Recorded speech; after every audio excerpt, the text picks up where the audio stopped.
Sveiki, mėly konferencijos dalyviai, jau čia pusryčių dalyviai, bendražygiai, bičiuliai, pažįstami ir nepažįstami, visi klausytojai, kuriam įdomi ši tema.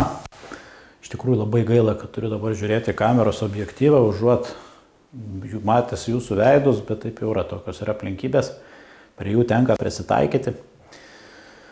Geroji žinia, turbūt, ką noriu pasakyti, tai, kad turėjot prieš tai, sprendžiant pagal programą, labai rimtas temas, tokias mokslinės su daug skaičių, tai šitoj temai drąsiai gali pasidaryti kavos, arbatos, atsipalaiduoti, nes kalbėsim dviem tokiais labai sudėtingais dalykais, tai ir tokiais neapibrėžtais. Tai pirma yra rekreacinė žvejybos ateitis ir kita, ko nori meškeriotojai.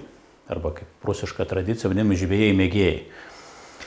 Tai va, tai pirmą pradėkim gal nuo rimtosios temos apie žvejybos rekreaciją. Sunku pasakyti, tikiuosi, kad žiūri daug žmonių, vieni apie ją labai daug žino, kiti apie mažiau, tai gal truputį bendrais dalykais pakalbėsim, kas yra dabar, kas iš vis ta rekreacinė žūklė, kiek žmonių jau užsiema, kokie galbūt yra skaičiai. Ir paskui jau pakalbėsim apie perspektyvas ir kas vyksta paskutiniu laiku ir galbūt pakalbėti apie ateitį, pakalbėsime. Tai pirmas dalykas, kad tai yra pasaulyje pakankamai populiarus dalykas, rekreacinė žūklė. Jeigu statista nemeluoja, tokia pakankamai rimta, tai yra statistikos agentūra, galvojama, kad apie 220 milijonų žmonių jau domisi rekreacinė žūklė, žvejoja su meškerėm ir įvairiais būdais žuvis, savo malonumai, tuo skiriasi nuo pramoninės žūklės arba tos, kuri gaudo žuvį ar ten kitokias jūros gerybės. Tai jų yra 220 milijonų pasaulyje, mūsų tikrai yra, tikiu, kad visgi daugumai yra bandę žvejoti, kas klauso, iš kurių 60 milijonų yra amerikiečių, turbūt nemažiau yra Kinijos žvejų, apie kurios tiesą pasakius nelabai ką žinom, apie 30 milijonų japonų ir paskui ten kitų kraštų labai daug įvairiausių. Europoje žvejų mėgėjų yra tarp 10–15 milijonų, iš Europos Sąjungoje turbūt apie pusę. Daugelį turbūt sudaro kitą tą pusę Rusijos, Baltarusijos, Ukrainos, galbūt kažkokių kitų kraštų žvejai. Tai yra nemažai iš vienos pusės. Iš kitos pusės, ką aš negali sakyti, kad čia yra pats masiškiausias užsiėmimas. Bet vis dėlto turbūt man įdomu, kas vyksta pas mus. Tai jeigu taip žiūrėt, einant per skaičius, tai pas mūsų kaimynus Lenkai. Bent jie pateikė duomenys, kad yra 900 000 meškeriotojų Lenkijoje, kurie perka žvejybos leidimus, o ten šiuo atžvilgiu reiškia priklauso Lenkų žvejybos draugijai, tai yra tas pats kaip kaimynus Lenkus. Ir dar kažkoks skaičius, kurie žvejoja privačiuose telkiniuose, kažkur ten, nežinau, važinėja užsienius ar kažkur kitur ir neperka, nėra draugijos nariai. Pas mūsų kaimynus dabar tokius, kaip ten bebūtų kaimynus, kokie bebūtų rusus, tai netoli 4 milijonų žvejų paskaičiuoja. Pavyzdžiui, apie baltarusius ir apie latvius nepavyko rasti jokios informacijos. Galbūt prastai ieškojau ir kaip, bet bijau, kad statistikos šitoj vietoj, jau sunku yra pasakyti, bet manau, kad pakankamai populiaru, bent jau Baltarusijai tikrai. Pažįstu ne vieną žveją ir ta prasme daug, būnant Vilniuje, tenka su kuo bendrauti. Kaip yra Lietuvoje? Čia yra vėlgi labai toksai klausimėlis retorinis, į kurį jau turbūt 20 metų dalyvaudamas tenka taip beveik burtišką vos tirščių. Tai yra, faktai yra, kad žvejybos leidimus, metinius, ten mėnesinius, kasdienius nuperka kažkur apie 100, gal nežinau, 20 000 berods, jeigu visus sudėjus, bet kiek kurios perka, ten licenzijų lašišom apie 20 000 yra nuperkama per metus. Bet kiek realiai žvejų mes tiksliai nežinom. Čia taip jau įvairiai metodika bandyta skaičiuoti. Mano nuomonė, tuo, ko aš remiuosi, aš manau, kad yra tarp 130–160 000 tokių užkietėjusių žvejų, kurie žvejoja kelis kartus per metus, o daugeliu atveju kas savaitgalį. Ir pridėkim, gal 2 kartus yra tokių vadinamų prijaučiančių, tai šeimos narių, draugų, kurie ten, arba šiaip, kurie ten kartais nuo karto ten paima kokį vasarą vienąsyk meškerę, nuo kokio liepto pagaudo. Bet jiems ta tema yra įdomi, artima, tai gaunasi tikrai netaip jau mažai. Ekonominė prasme žiūrėti, tai Europos Sąjungoje sukuria mėgėjišką žvejybą, tai ten daug kas įeina. Į tai pradedant visokiais žvejybos produktais, prekyba ir gamyba, ir visokie gidavimai, ir ta prasme įvairūs vandens telkinių priežiūra, apie 10,5 milijardo maždaug eurų generuojančius tokias pajamas per metus generuoja žvejybos visas šitas segmentas. Lietuvoje vėlgi kažkada tai labai senais laikais kariaudami su žvejais verslininkais, gal 15 metų mes buvom paskaičiavę, kad žvejybos verslas kažkur tai galėtų kartu su gamintojais sugeneruoti apie 120 kelis milijonus litų.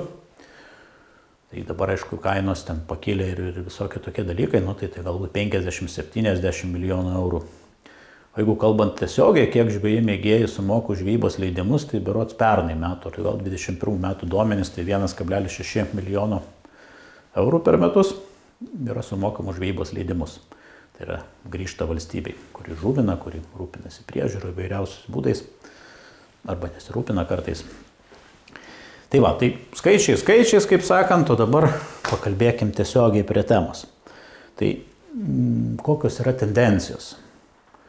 Tendencijos, taip jeigu žiūrėt pasaulinio mastu vėlgi, kad žvejyba išlieka populiari, nepaistant visų iššūkių, visokiausių, iš tikrųjų pomėgių skaičius labai stipriai didėja. Su skaitmeniniam technologijom irgi įvairūs dalykai ateina, bet žvejyba nesitraukia. Ir tas yra mane tikrai kaip žvejai labai džiugina, kad, sakykime, buvo kažkokia banga pradėjus kristi, bet dabar taip pasižiūriu, kad tiek Amerikoje, tiek Australijoje žvejų skaičius nesiskiria ir kas yra, man asmeniškai ypatingai džiugina, kad vaikų skaičius yra nemažas. Reiškia, persiduoda žvejyba, nes vienu tarpu buvo čia taip jau skambinam pavojus virtais, kad tiesiog išmirs žvejai mėgėjai. Vyresni žmonės mėgs, bet ta karta pasitraukia, jaunesniems žmonėms tai neįdomu. Ir tai rodo, kad meškeriojimas, mėgėjiška žvejyba su meškeriu yra nugali laiko visus iššūkius ir tai yra tūkstančius metų gyvenantis užsiėmimas, kuris yra tiek įdomus, kad jis išlieka. Tai čia yra pasaulinio mastu. Štai, sakykime, Europos mastu vis dėlto dešimtmečio stebėjimai rodo, kad vis dėlto traukiasi. Susidomėjimas mažėja, po truputį, labai nedaug, bet tas yra reiškinys stabilus, trunkantis dešimtmetį ir siejamas, aišku, vėlgi ten labai rimtų tyrimų, man atrodo, bent man kodėl taip yra, nepavyko, bet iš keliamų hipotezių vieno, kad apskritai gyventojų skaičius mažėja, irgi sensta visuomenė, gal ten jaunesni aktyviau žvejojo, važiavo, dabar šiek tiek mažėja. Dar vienas turbūt toks dalykas, apie ką taip kaip ir nekalbama, bet kaip ir suprantama, kad keičiasi sudėtis etnės, sakykime, tos žmonės, kaip čia pasakyti, senbuvius, Europos autochtonus, ar kaip juos pavadinti, kurie žvejoja, tiesiog išmiršta, atvažiuoja daug iš emigrantų, iš kitų kultūrų, kitų šalių, kurie neturi tos tradicijos žvejybinės. Čia apie islamo šalis kalbu, apie kitur, kur ir Europoje tikrai jų daugėja ir galbūt tai įtakoja. Dar vienas toksai hipotetinis, sakykime, blokas yra, kad skaitmeninių technologijų poveikis yra stiprus. Ypatingai jaunimui, žmonės apskritai daros mažiau judrus, iš kitos pusės daugiau turi didesnį pasirinkimą įvairių poveikių, hobių, lyginant su kokiais 50 metų atgal, arba truputį ankstesniais laikais. Mano laikais, kai aš buvau vaikas, paauglys, tai mažiau tikrai buvo tų galimybių visokiausių. Ne tiek, kad galimybių, bet mažiau rūšių, ką tu galėjai veikti ir natūraliai ta žvejyba būdavo. Ten visi žvejodavo kažkurie, tik tai vieni tokie kaip aš užsikabino visam gyvenimui, kažkas tai praėjo ten paauglystės laikus ir tuo pasibaigė. Tai Europos yra toksai, kaip sakyt, tarsi atoslūgis, bet čia žiūrint bendrai ir čia kalbant apie Europos Sąjungą, nes iš Rusijos, iš kitų kraštų, kur nepriklauso, mes nelabai kažkokiu tai duomenų turim patikimų, arba bent jau nepavyko man rasti, galbūt čia kolegų nemažai sėdė, gal kažkuo galėtų pasidalinti diskusijose kažkokiais gal, vis tiek mokslo žmonės šitos rytiese daugiau gauna visokiausių duomenų. Tai jeigu taip kalbėt bendrai, tai tokia yra tendencija, bet Europos Sąjungoje, bet iš tiesų situacija kiekvienoje valstybėje yra labai labai skirtinga. Iš tikrųjų skiriasi kaip ir pati žūklės tvarka, mėgėjiškos žūklės reglamentavimas. Europos Sąjunga, nesu teisininkas, bet kiek aš žinau, yra palikę pačių valstybių reikalų. Yra reglamentuoti, tvarkytis, kokią nori tvarką turėti. Ir Europos Sąjunga kišasi, kai yra kažkokie žuvų ištekliai, yra daugiau jūros ar kažkokie vandenynai ar kažkokie dideli telkiniai, kur Kelios valstybės prie to prieina ir ten jau tada įsijungia reglamentavimas, kaip pavyzdys, sakykime, menkių draudimas dabar žvejybos jau kelis metus trunkantis Baltijos jūroje ir panašiai.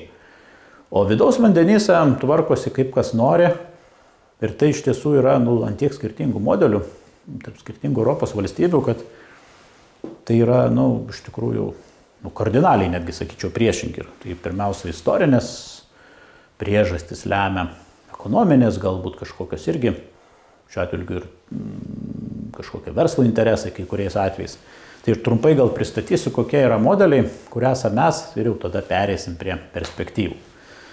Tai gal pabandysim nuo kontrastiškų. Tai pirmas turbūt toks modelis, Didžiosios Britanijos gal yra,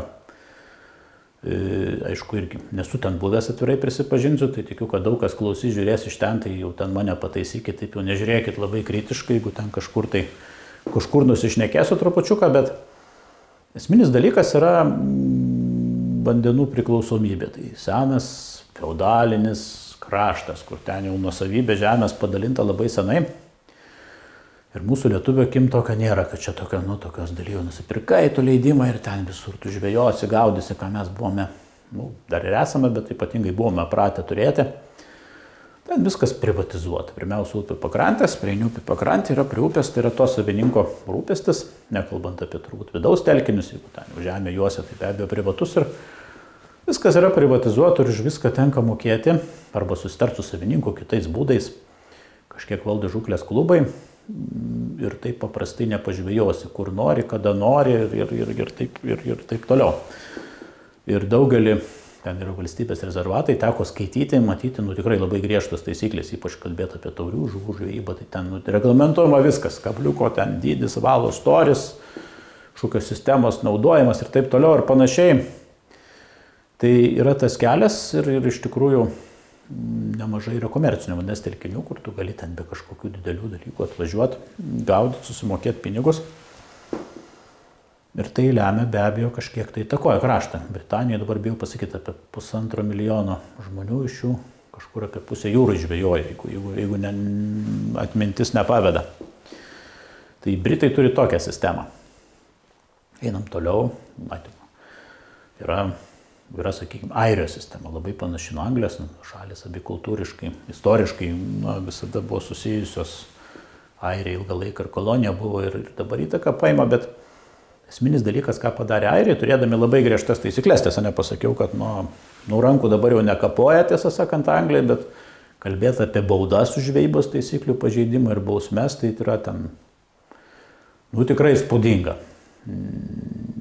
Ten jau, kaip sakyti, eina tūkstančiais ir gali laisvės atėmimo bausmės rimtesniais atvejais būti ir visa kita ir ten viskas labai greit. Vietiniai teismai, savivalda ten susitvarko. Niekam labai nepasiskūsi kažką pažeidęs, nepaistant to, išeiviai iš Rytų Europos ir mūsų tautiečiai ten labai sėkmingai pasireiškia ir ta prasme kelia nemažų problemų, nes yra dar kontrolės klausimas, taisyklių neužtenka ir baudų. Airijos dalykas, Airijos pavyzdys mane buvo labai visada įkvėpė. Nepavyko gal paskutinių metų matyti tendencijos, bet, žodžiu, šalis pakankamai buvo neturtinga stodama Europos Sąjungą, pakankamai, nei ten labai kažkokių iškasenų didelių turi, gamtinių, nei dar kažkur tai, pakankamai depresyvus kraštas, alkoholizmo problemos didelės ir taip toliau. Ir nežinia, kam gimė idėja pabandyti žvejybos turizmą, nes jis turi pakankamai nemažai vandens telkinių. Ypatingai ten įvairių kanalų, ežerų, kalbant apie jūros pakrantę. Ir trumpai sakant, perpasakot istoriją, buvo sumastyta, kad žvejybos turizmas bus labai gerai. Ir šiandien yra Airija, aišku, pasinaudojus ES pinigais, įdėjus viena patraukliausių žvejybos turizmo požiūrį. Ten atvažiuoti. Legendos eina ten atvažiavus, kaip mano bičiulis Varimos Ramonas pasako, ten 50 lydekų pagauti. Nėra jokio stebuklo ir kalba neina ten apie mūsų tas įprastas kilograminės, bet, žodžiu, ten metrinė lydeką. Keletą metrinių lydekų visada pagausi, o gali per vieną dieną sugauti, nekalbant apie truputį mažesnės. Ir tai yra Eldoradas šiuo metu Europos. Ruošiausi prieš kokius 5 metus teko daryti, jeigu gerai atsimenu, ten apie 300 000 žvejybos turistų atvažiuoja, kurie palieka krūvą pinigų ir kalbėti apie pajamas, tai man atrodo, papuola ar 5 ar 10-ką dabar, irgi bijau sumeluoti, pagal gaunamas valstybės pajamas, ir tai yra industrija, kuri puikiai veikia, tai yra Airijos pavyzdys. Tai yra, ko galioja labai griežtus taisyklės, kaip pavyzdys galima ten vieną lydeką pasimti iki 50 cm, kelias ten kitas žuvis, tai dažniausiai ešerius, ir viskas per dieną, viską turi paleisti.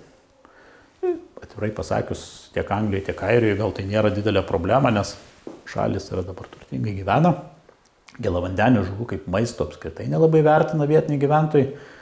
Pakankamai turi jūros gėrybių, augina tauriasias žuvis, ta prasme gauna ir tiesiog tai nėra problema.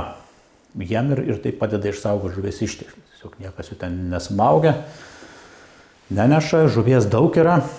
Ir nuo turizmo vystymui tai yra tik tai airiam, ką pavyko, tai prie esamo žuvies, aišku, pasaugomą sukurti labai gerą infrastruktūrą. Prieplaukas, viešbučius, ten visokias valtis, katerius, nuomoti.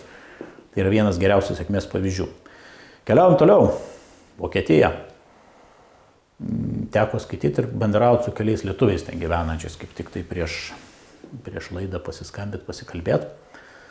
Ten labai įdomi yra sistema, ne vokiečiai nebūtų vokiečiai, nes ten griežtumas yra kitoks. Norint žvejoti, telkiniuose pirmiausia reikia išsilaikyti teisės, pabaigti mokslus, kursus, ichtiologijos žinių, ir tai nėra taip lengva, kaip atrodo, ten per vieną vakarą atsisėdęs ten nerašysi, tikrai pakankamai rimtai vokiečiai dirba. Ir bet kas, bet kur negali žvejoti. Ir iš esmės primena kaip mūsų medžiotojų sistemą. Tai ne tai, kad pas mus irgi čia pasiėmė, kur norėjai ten žvejoji, ten konkretus kažkoks būrelis, klubas. Jisai gauna kažkokį priima vandens telkinį, kurį globoja atsakingas ir privalo įtvarkyti ten. Kažkokias talkas daryti ir taip toliau. Ir jie ten turi teisę žvejoti. Taip paprastai ten nepapulsi, turi ateiti su klubo kažkokiu narių rimta rekomendacija. Ir vienas kalbintas žmogus pasako, kad jis ten gyveno, nežinau, 5 ar 6 metus ir tiek susidraugavo, kad, žodžiu, buvo vienas iš didžiausių dalykų, kad jį pakvietė tenais, ir tai buvo jau visiškas pripažinimas ir analogų neturintis, nes dar jo labiau emigrantas gavo pakvietimą, tai čia didelis dalykas. Ir tai va, ir aišku, ir šimtis yra tada jau ten komerciniai, kur ten gali gaudyti, ten kokius vagrikštynus upėtakius, kas nori, bet tu Vokietijoje tai paprastai nepažvėjosi, kur nori, ir tai yra jų sistema. Keliaujam toliau. Kaip yra, sakykime, paimkim dabar, pereikim gal prie posovietinių kraštų. Tai yra Lenkija, mūsų kaimynai. 1 milijonas žvejų beveik, tai pagal tos duomenys yra, tai iš tikrųjų kažkada ir 1,5 buvo. Ten yra sistema, kad nuo sovietmečio iš tikrųjų didelių pokyčių nevyko. Ten susikūrus sąjungų įsikūrė jų žvejų draugija. Polskis Związek Petkarskio, PZV, berods taip, jeigu gerai paskaičiau. Ir jinai valdė viską iš esmės, visi klubai, būreliai, visi vandenys jau per ją tik turi, jinai žuvinimų sienų kontrolė ir netgi sugebėjo verslinę žvejybą tą savo vandenyse kultivuoti. Žodžiu, ir kaip čia sakyti, kaip buvo prieš 30 metų madinga, tai va susitarsi žvejai mėgėjai ir taip toliau. Jinai tikrai valdė didžiulius resursus, didelius pinigus, kitaip negalėjo žvejoti, netapęs nariu. Manau, kaip tik geras draugas Vedamos Šimenkarskį, Lenkijos žurnalo, dabar jau gal buvęs redaktorius, kaip tik tai sakė, kad mes, sako, turėjom milijoninį tiražą, sako, žvejybos žurnalas Lenkijoje, sako, kaip taip įmanoma, negali būti, sako, labai paprastai, jeigu norėjai nusipirkti metinį leidimą, tau automatiškai užsiprenumeruodavai žurnalą. Tai taip, tai žodžiu, ta sistema jinai ilgą laiką gyveno ir perėjo, pasikeitė epochos, jai vadovavo buvęs Lenkijos sovietinio laukų saugumo generolas, žmogus įtakingas. Ir žodžiu, ten viskas taip, kaip sakyt, ramiai vystėsi, bet kaip su visom sistemom, kaip ir pas mus ten prasidėjo pokyčiai, korupcijos, nelankstumas.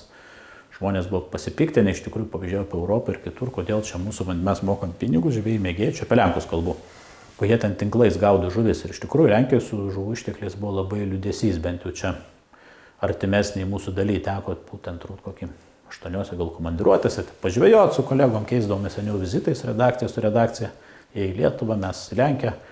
Liūdesys buvo, jeigu daugumoje. Tai dabar ten vyksta dideli pokyčiai, bet apie tai gal kažkas papasakos, girdėjau Martynas, kuris ten nesenai važiavo apie kažkokius kitus, bet tikrai revoliucijos vyksta ten dabar. Tas, kas vyko pas mus prieš kokį 20 metų dabar, ne dabar, bet keli metai vyksta Lenkijoje.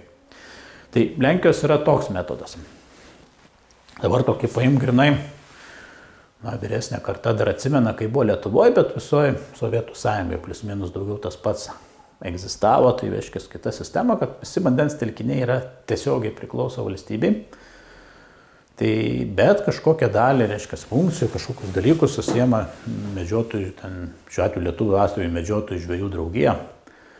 Kitur tokių bandymų, nežinau, čia irgi rusiškas pavyzdys, paprastai kitose šalyse ten jaunų medžiotojų su žvejais ten kažkaip jau ten nekergdavo jau atskirai, nes vis dėlto tai visiškai skirtingos rytis. Bet Lietuvoje padarė vieną ir ten jie būdavo savo irgi turėdavo kažkokius tipo vandens telkinius, ten darydavo, ką nedarydavo, bet reikdavo susimokėti leidimą ir atsimenu senais laikais, ten, pavyzdžiui, net toks Nemunas būdavo padalintas rajonais, tai čia kalbėti apie Lietuvą, kad reiškia, tu ten vieno rajono ribos, ten susimoki vieną leidimą, pereini ten už to krūmo, jau pas tą kitą rajoną irgi nedaug dievė, nusipirksi leidimą už to krūmo, ten tave pagaus, susimokėsi baudą, apsibaisiu brakonierium. Tai žodžiu, ta tokia sovietinė sistema, arba kaip čia pavadinti, nežinau, socialistinė, tarsi atrodo iš tikrųjų patogu, tu nusipirki vieną leidimą, vietmečių ten irgi, kaip sakyti, tą leidimą, kas turėdavo, kas ne, ten taip, kiek pamenu laikus, nežinau, ten inspekcijos kaip ir tais laikais, taip ir šiais laikais nelabai būdavo, tiesą pasakius, bet bijot gal labiau bijodavo, ten vis dėlto, kaip sakytų. Valdžia gerbdavo gal šitoje vietoje labiau, ten kokių represijų turėti reikalų. Tai vienu žodžiu, tai valstybei priklauso, visi vandens telkiniai, nusipirki vieną bendrą leidimą ir tu žvejoji viso Lietuvoje. Ir daugam šitas modelis yra įprastas, patinka. Ir jisai dabar, manau, kad daugelį taip pačiai Baltarusijai, Rusijai, irgi turbūt jis egzistuoja, kažkuria prasme panašus variantas Latvijoje egzistuoja, nusipirki vieną bendrą leidimą, žvejoji, reiškia, visoje šalyje, išskyrus ten kelis vandens telkinius, o licencinė žvejyba, ar ten kažkokie draustiniai, ar dar kažkokie tai tokie jau ypatingesni. Tai va, ir Lietuvoje ta sistema irgi jau kalbėti apie Lietuvos realijas pereisim, tai, tokia mišri sistema iš tikrųjų buvo. Po nepriklausomybės, tas buvo pradžioje turėjom tą sovietinį modelį, kur buvo valstybė, viskas bendras leidimas, viskuo rūpinasi valdžia.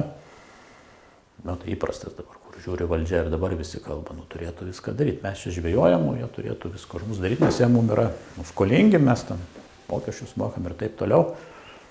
Mes turim žvejoti, jie mumis rūpintis, žuvinti, leisti ir taip toliau. O mes žvejosim. Tai tas mąstymas yra ir tais laikais, tai aišku, irgi buvo, išimtis buvo, sakau, tai žvejybos būreliai, draugijos, kurie iš tikrųjų neblogai dirbo, stengiasi ir nenoriu čia nieko labai suteršti, tikrai buvo entuziastų ir tais laikais ir jų netiek mažai buvo. Tai va, tai po nepriklausomybės tas modelis galimai nušaunė. Vienas dalykas, valstybėje prasidėjo, jeigu tikrai pasakius, pirmais 90 metais didžiulė betvarkė ir visose srityse, kas atsimena tos laikus, ten, tiesą sakant, turėjo pagrindinėse srityse buvo ir gamtosauga, ir tas buvo toks dešimtmetis tokio laukinio dalyko, kad kaip ir priklauso valstybė, bet valstybė neturi didelių resursų, jėgų ir apskritai gal ryžto kažkaip tai kažką kovoti ir buvo toks paliktas savyga ir buvo tada kažkieno sugalvotas modelis, aiškiai, visiškai priešingas. Čia viską rūpinasi valstybė, daro prieš tai. O dabar viskas toks liberalus sprendimas, kad, aiškiai, išnuomot vandens telkinius, kad jie priklausytų kažkokiem tai savininkam, kurie rūpinsis, žuvis, ir gaudys pramoninę žvejybą tinklais, kažkiek ten mėgos mėgėjam, čia visi sutarsim, viskas čia labai gražu ir gerai, žodžiu, visiems to žuvies užteks. Ir ta privatų žmonės ims iniciatyvos, sutvarkys, rūpinsis, paims nuo valstybės tą naštą, žodžiu, ir bus viskas labai gerai. Plus dar, aišku, išliko draugija, tai po visos tos irgi pakankamai nemažai, tokių ypač gerės prie didžiųjų miestų, ten vandens telkinių paėmė ir upių ruožų netgi. Ir ta sistema, taip jau kaip sakyt, norai buvo geri, mintis geros, bet turbūt buvo neįvertintos galimybės, pirmiausia, kad visuomenė nėra tam subrendus, mano nuomonė. Kam kažkoks savininkas įsinuomavo ten už simbolinę, ten, nežinau, sumą, ten 100 hektaras, litas būdavo, kažkas tokio. Jeigu meluosiu, ten gal daugiau kažkiek, bet iš esmės simbolinė suma, kad žmogus puls daryti, pardavinėti leidimus, organizuoti žvejam mėgėjam, visokiausius, kaip sakyti, užsiėmimus, dar kažkokius čia, kad jie žvejotų, mokėtų ten valstybės nustatytas ten kažkokį, tai nežinau, ten simbolinį mokestį.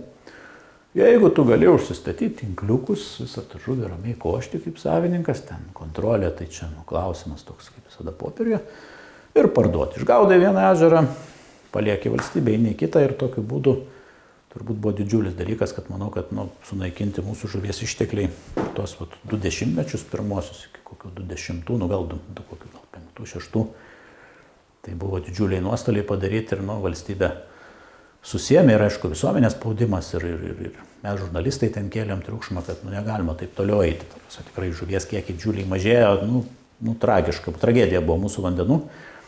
Ir tada buvo ir pradėta iš tikrųjų bandyti pirmiausia tas nuomas nutraukinėti, spausti verslinę žvejybą, dėl kurios čia kariavom labai ilgai ir dabar dar tenka kartais susikauti, vis norinčių sugrįžti yra, čia toliau tinklais mūsų ežeriukus ten pasmaukti.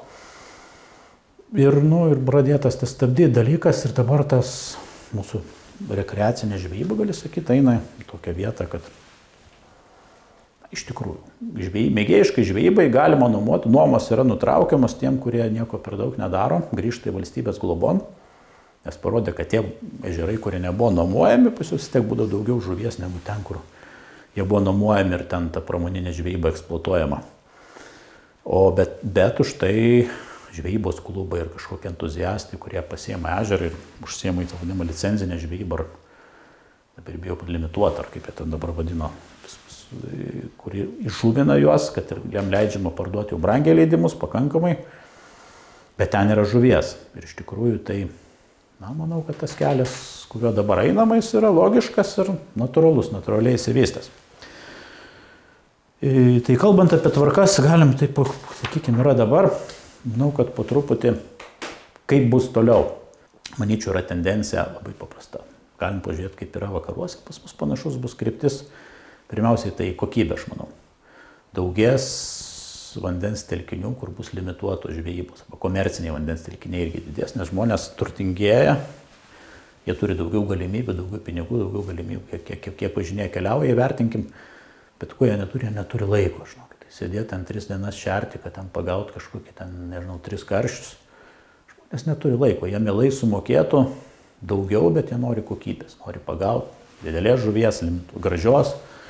Ir ne po vieną, gražiai praleis laiką ir už tai jie gali sumokėti ir automatiškai kokia yra paklausa, po truputį formuojasi ir pasiūla. Ir tikrai bumas yra steigiančių tų komercinių vandens telkinių, įvairūs klubai pradeda globoti ir ta tendencija yra. Ir antras tendencija be abejo keičiasi kartos.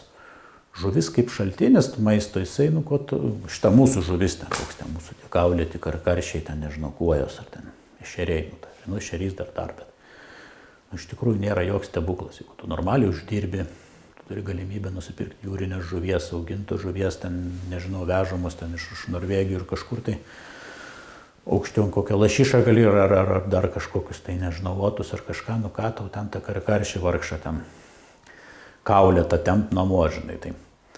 Tai tas keičiasi yra ir to žuvies, manau, dėl to vien daugės, kad nustosim tą savo žuvį. Aišku, visada bus, kam norės dėl maisto paimti, ir čia nieko gal nėra blogai. Tiesiog procentaliai. Ir dabar keičiasi jaunimas, kuris turi kitą požiūrį. Tai yra kokybiškas, tas draugiškas santykis su gamta, ir nereikia to žuvies maukti, kad pajus malonumą. Malonumas yra pirmoji, o visa kita. Žuvis, maistas yra jau taip, nueina į 3. ir 4. planą.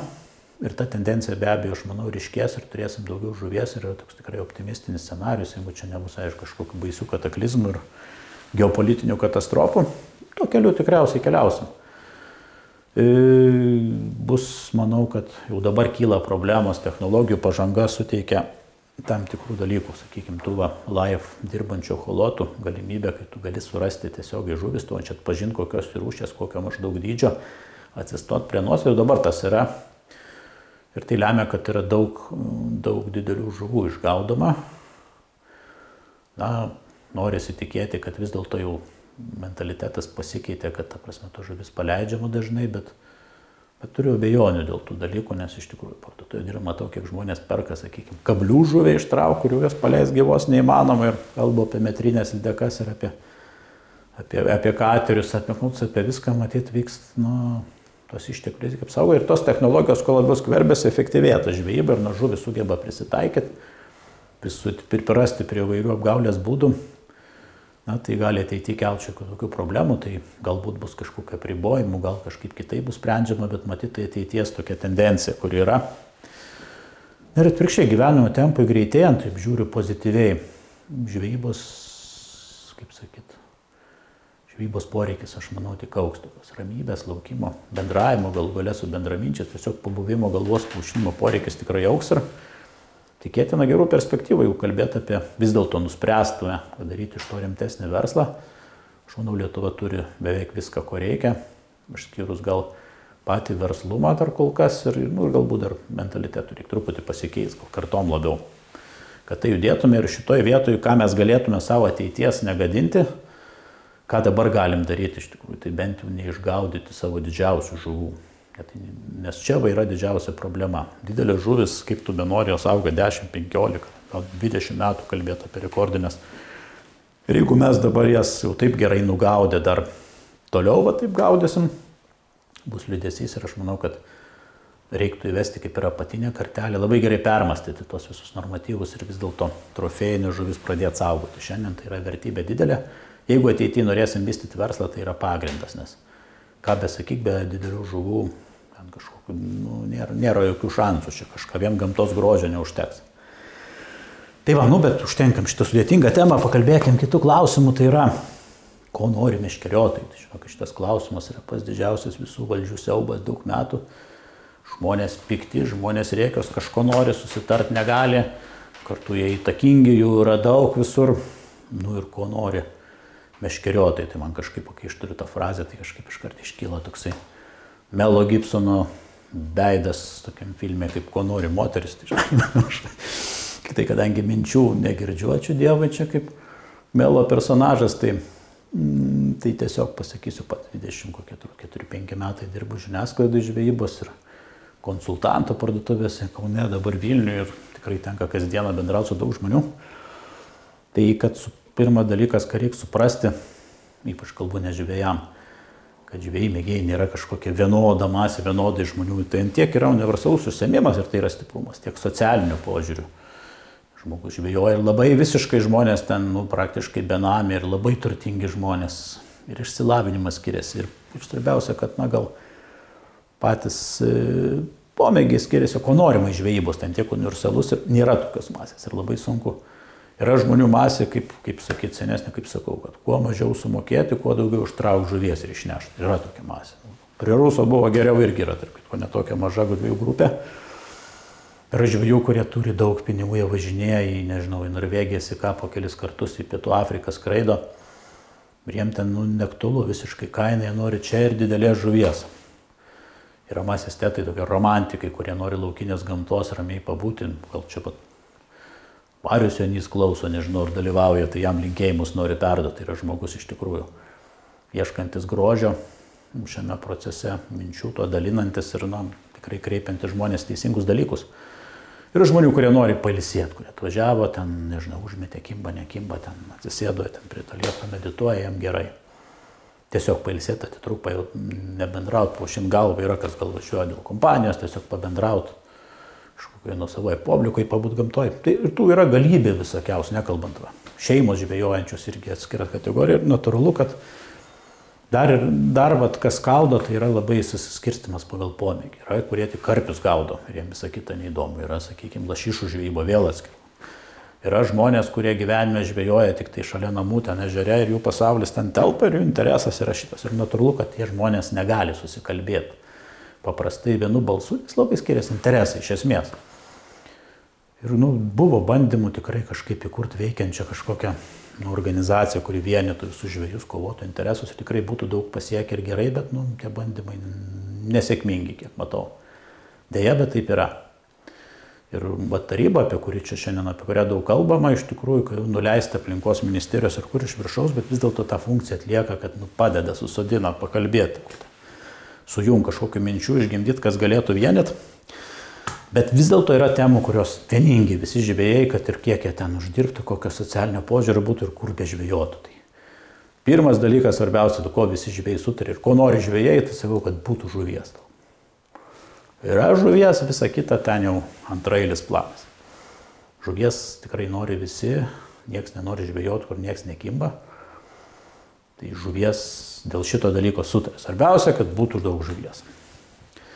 Antras dalykas, turbūt, kad, čia gal ne iš visų, bet daug ko girdžiu, kad būtų kažkokia labai aiški sistema ir motyvuota ir logiška. Kodėl tad galima žvejoti, ko negalima žvejoti, tos taisyklės būtų paprastos kažkokios, visiems aiškios ir jos laikytųsi daugmaž pastoviai, nes tas pastovus bakaitaliojimasis tai visus tikrai išvargina, tokia kažkokia įdeda. Kažkokia tokia neiškumą, žmonės ten pavargsta žinot, kiek ten dabar čia galima tam ruožė, negalima, čia pernai galima, šįmet negalima. Tai turbūt to pastovumo nori visi, kiek tai yra įmanoma, aišku, sąlyga. O dar nori žvejai, turbūt pagarbos gal iš kitų žmonių ir ypatingai valdžios institucijų. Vis dėlto ir daug, kad būtų toks požiūris kažkoks vis tiek. Rimtesnis, būtų išklausomi, bent jau jie kažkokie išgirdami argumentai, diskutuojami, tai toje vietoje tikrai dialogas vyksta, negali sakyti. Bet turbūt va čia ir būtų noras. Tai va, ko nori žvejai yra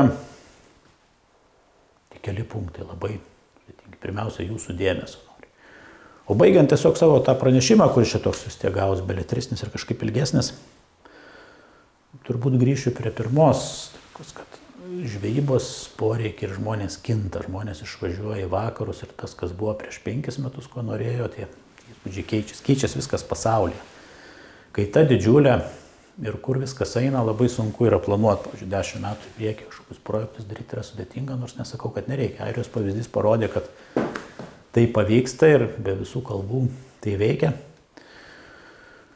Tai kaip tas keičiasi yra dabar toks, kaip pavadinčiau, dabartinė laisvės toks dreifavimas pagal tai tiesiog. Pasižiūrė mūsų valdžios vyrai ir ten būtų aplinkos ministerija, koks maždaug vyroje, kokios nuomonės išklausė, kuria pusė svoris. Tai po truputį eina. Pasižiūrė, atsižvelgia, tai yra be abejo geras kelias, bet svarbiausia yra turbūt nepadarytų dalykų, bet dreifuojant, dėl ko paskui reiktų gailėtis ir ko negalėtume atstatyti. Tai pirma yra bėda, jau sakiau, tai didelės žuvis trofėjinis ir apskritai jų kiekis yra kai kurios žuvis, kur tiesiog galima sunaikinti visą populiaciją. Didelės žuvis auga daugybę metų ir jeigu jas mes nesaugosim, leisim jas išnaikinti, suvalgysim paprasčiausiai kalbant, ateityje bus daug sunkiau. Iš tikrųjų ir tikiu, kad ir populiarumas smuks ir apskritai, kalbant apie perspektyvą su turizmu, vidinio ar užsienio. Antra didžiulė problema tai yra, čia irgi to pačio laukinių laikų pavyzdys, tai užstatomas pakrantės ežerai, viskas prie daugelio vandenų neįmanoma patekti. Ir ta tendencija dėja jinai eina tolyn. Tegul biškį pristabdyta, ten kažkaip tai kažkas, tai ačiū Dievui, vyksta ir į gerą pusę. Taip pat šitoje vietoje irgi prie kiekvieno vandens telkio neturi būti kažkoks priėmimas, kur ar valtis įleisti, ar dar kažkur, tai ir jeigu to jau dabar nėra, galbūt galima kažkaip tai padaryti, ar teisinių kelių, ar valstybės kažkokiais pinigais išpirkti žemę, nes tai yra irgi ateitis. Nes perėsim to į prie angliško scenarijaus, kur norėdami tiesiog galės būti labai geras taisyklės ir daug žuvies, bet jeigu tu negali prieiti prie vandens telkinio arba ten nežinau. Visur paskirą savininką, kas 100 metrų ten keičiasi ir tu negali pažvejoti, tai irgi tai neprisidės prie kažkokios plėtros ir gerų dalykų. Tai ačiū Jums labai už dėmesį, tikiuosi labai nesugaišinau, tikiuosi geros diskusijos ir pagrindinis tiklas buvo gal ne tai kažkokiu čia papasakot gilių dalykų ir išvalgų, bet sukelti diskusiją truputį, užvesti, padiskutuoti, kaip galėtume ką padaryti, ko iš tikrųjų norime, kur einame. Ir jeigu tai bent kiek pavyko, tai aš esu laimingas. Ačiū už dėmesį.